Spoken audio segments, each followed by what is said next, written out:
Siapa yang tidak mengenal minuman bersoda Coca-Cola? Salah satu minuman legenda yang telah berusia lebih dari 100 tahun. Tentu saja banyak kisah berliku yang terukir selama perjalanan perusahaan tersebut. Salah satunya adalah kegagalan New Coke yang menarik perhatian dunia karena diprotes keras oleh konsumen setia Coca-Cola. Lantas apa yang dilakukan perusahaan untuk menangani kejadian tersebut?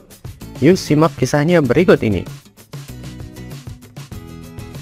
Coca-Cola merupakan merek minuman yang berasal dari Atlanta, Georgia, Amerika Serikat.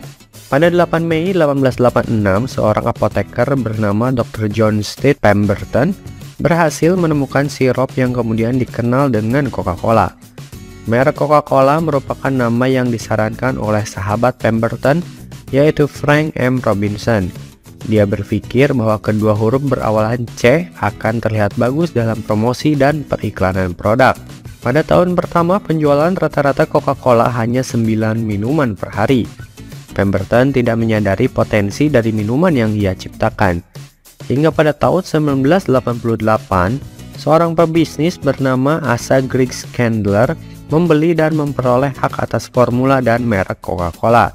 Meskipun di awal perjalanan hanya mampu menjual 9 minuman per hari, namun kini lebih dari 1,9 miliar minuman Coca-Cola telah dinikmati di lebih dari 200 negara setiap harinya.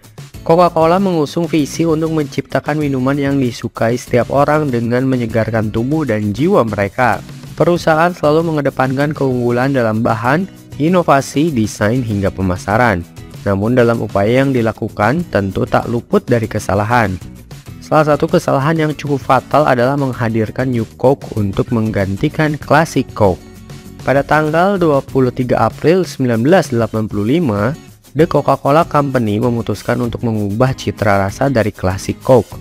Pengambilan keputusan ini didasarkan pada penurunan saham dan preferensi konsumen selama 15 tahun terakhir.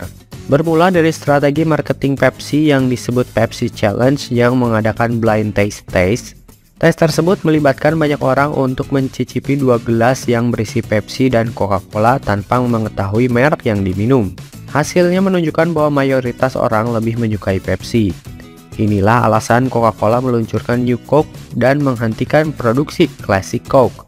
Sebelum diluncurkan, Coca-Cola melakukan research and development yang menghabiskan dana sekitar 4 juta US dollar. New Coke juga telah melewati uji coba terlebih dahulu dengan melibatkan 200.000 responden. Hasil tes pun membuktikan bahwa sebagian besar konsumen lebih menyukai citra rasa New Coke daripada Classic Coke ataupun Pepsi. Namun setelah peluncuran, hal mengejutkan pun justru terjadi.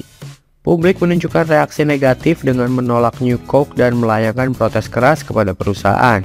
Pada Juni 1985, perusahaan menerima 1.500 panggilan dalam sehari sebagai bentuk kemarahan konsumen.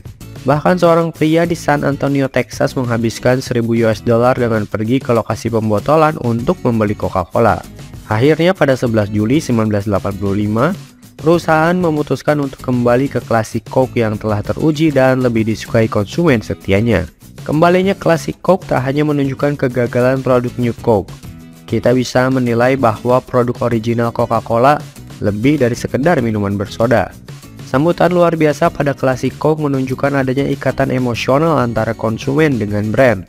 Coca-Cola memiliki brand loyalty yang mampu menjaga konsumen agar selalu mempercayai produk tersebut. Ini adalah aspek yang bisa kita contoh dan pelajari. Bagaimana cara menjaga brand loyalty? Beberapa aktivitas berikut ini bisa Anda lakukan sebagai upaya untuk membangun brand loyalty. Yang pertama, selalu melibatkan konsumen.